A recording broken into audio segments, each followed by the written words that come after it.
मध्य प्रदेश में एक मुस्लिम government officer को ये कहने पे मजबूर होना पड़ा कि मैं ये कंसिडर कर रहा हूँ कि मैं अपना नाम चेंज कर लूँ मॉब वायलेंस से बचने के लिए। और दूसरी तरफ आपने एक भारतीय जनता पार्टी के एमएलए को देखा एक गन डांस करते हुए। ये दो सोच हैं। एक तरफ एक जो वीकर सेक्शंस हैं वो इतना डरा हुआ महसूस कर रहे हैं कि वो अपनी आइडेंटिटी छुपाने के लिए मजबूर हैं। दूसरी तरफ खुले आम बंदूकों को लहराया जा रहा है अपनी ताकत दिखाने की, गैर कानूनी ताकत दिखाने की। जब ऐसी स्थिति आ गई है तो हमारा संविधान हमें क्या इजाजत देता है इस सिचुएशन से निकलने के लिए, उसी पे हमने ये प्रेस कॉन्फ्रेंस आज बुलाई है। फ्रेंड्स, मैं आपको सबसे पहले ये बताना चाहूँगा कि राइट टू सेल्फ डिफेंस या प्राइवेट डिफेंस सिविलाइज सोसाइटी का कॉर्नरस्टोन या रूट स्टोन है। इसी की वजह से पूरी सिविलाइज सोसाइटी बनी है और सारे डेमोक्रेटिक प्रिंसिपल्स जितने भी हैं they are based on self preservation and individual liberty. हमारा कॉन्स्टिट्यूशन भी इंडिविजुअल लिबर्टी को सबसे ऊपर रखता है और इंडिविजुअल लिबर्टी में सिर्फ एनिमल लाइफ नहीं, डिग्निफाइड एंड ऑनर्ड लाइफ भी सबसे ऊपर रखी जाती है हमारे देश के संविधान से। आप लोगों को ये जानकर हैरानी होगी कि दो स्थितिज में, सिर्फ दो सिचुएशंस ऐसी हैं जब हमारा कानून और संविधान हमें किसी और की जान लेने के लिए इजाजत देता है। एक किसी वॉर के टाइम पे फौजियों को, दूसरी इंडिविजुअल सिटीजन को कत्ल करने की हद तक भी, मतलब किसी की हत्या करने के हद तक भी जाने की इजाजत देता है राइट टू सेल्फ डिफेंस, जो कि सेक्शन 96 से 106 तक आईपीसी के मौजूद है। तो इतनी ज्यादा इंपॉर्टेंस दी गई है right to self defence, right to private defence.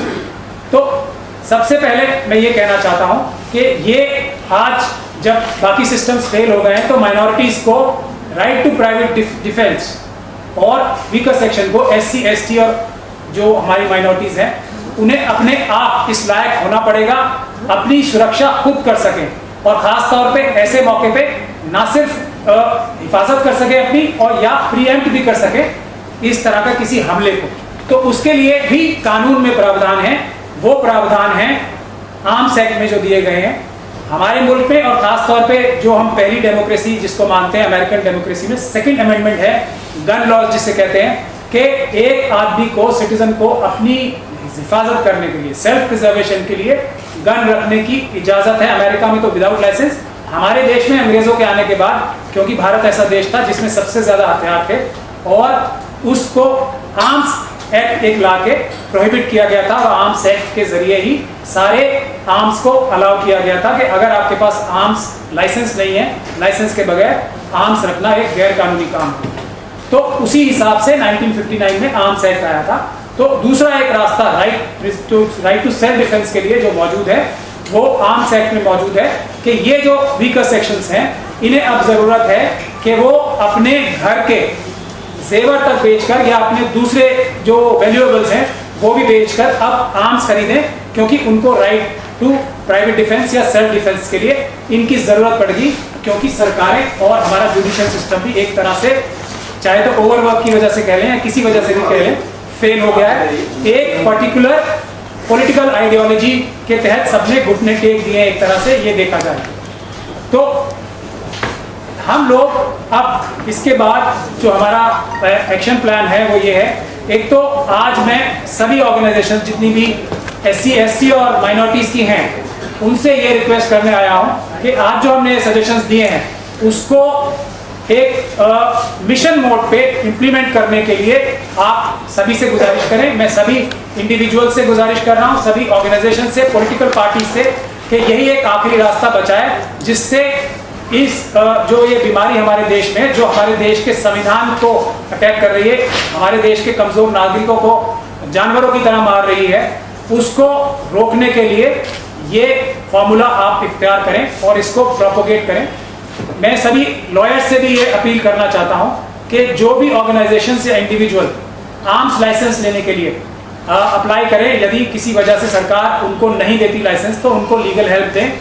और खास तौर पे सेक्शन 99 और सेक्शन 100 में आईपीसी के बहुत सारी चीजें मेंशन की गई हैं कि राइट टू प्राइवेट डिफेंस किन हालात में इस्तेमाल हो सकता है और किन हालात में ये बिल्कुल इस्तेमाल नहीं करना है। ये भी इस तरह की ट्रेनिंग देने में भी लॉयर्स और दूसरे प्रोफेशनल्स हेल्प करें कि राइट टू प्राइवेट डिफेंस की लिमिटेशंस क्या होती हैं। लेकिन क्योंकि ये करना बहुत अहम बन गया है, जरूरी बन गया है, इसलिए ये करना तो है, लेकिन ट्रेन होके अच्छी तरीके से, ताकि फिजिकली भी ट्रेन हो और इनके पास वेपन्स और आर्म्स भी हो उसको इम्प्लीमेंट करने के लिए, सिर्फ उसी हद तक जिस हद तक सेक्शन 99 और 100 में डिस्क्राइब किया गया आईपीसी में, मतलब लिमिटेशन स्पेसिफाई की गई है राइट टू प्राइवेट डिफेंस में। आप कत्ल तक कर सकते हैं मगर इन लिमिटेशंस के साथ। इस बात की ट्रेनिंग होना बहुत जरूरी है।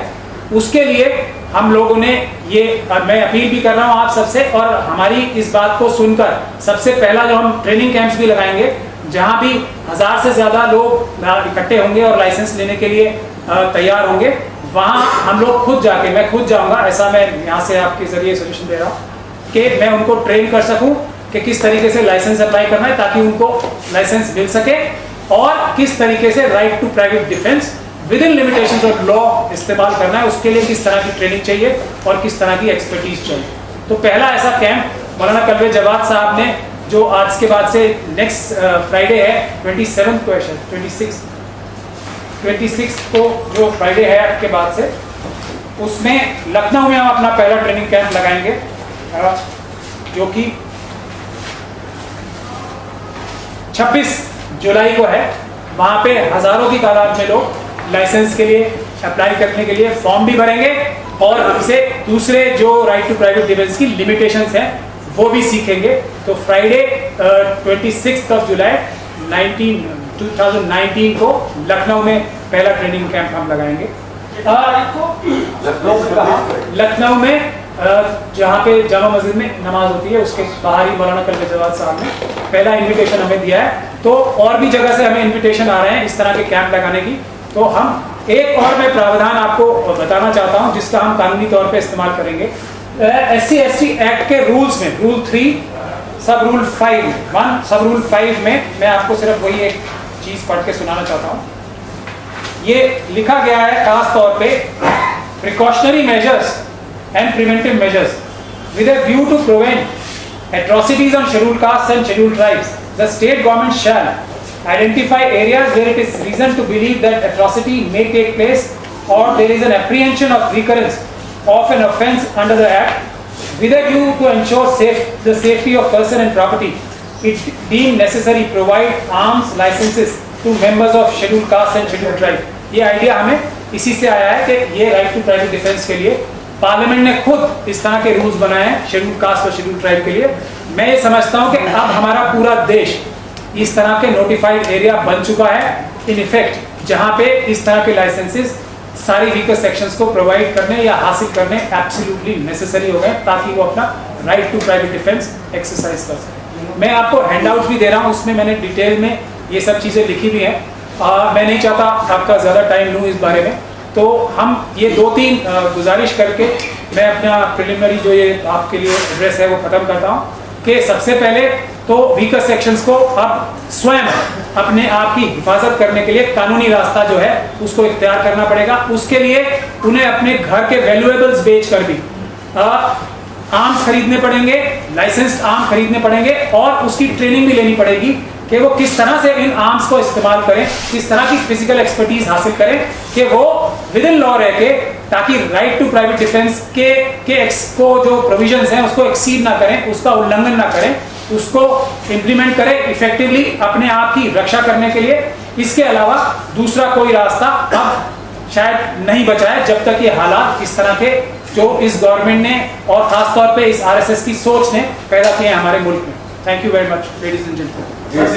मिलर टाइम्स की वीडियोस देखने के लिए यहाँ क्लिक करके सब्सक्राइब करें और हाँ, बेल आइकन जरूर दबाएं। अगर फेसबुक पर देख रहे हैं तो पेज लाइक करें। ताज़ा तरीन खबरों और मज़ामीन के लिए विजिट करें हमारी वेबसाइट www.millertimes.com। हमारी ये वेबसाइट उर्दू, हिंदी, इंग्लिश तीनों लैंग्वेज में मौजूद है।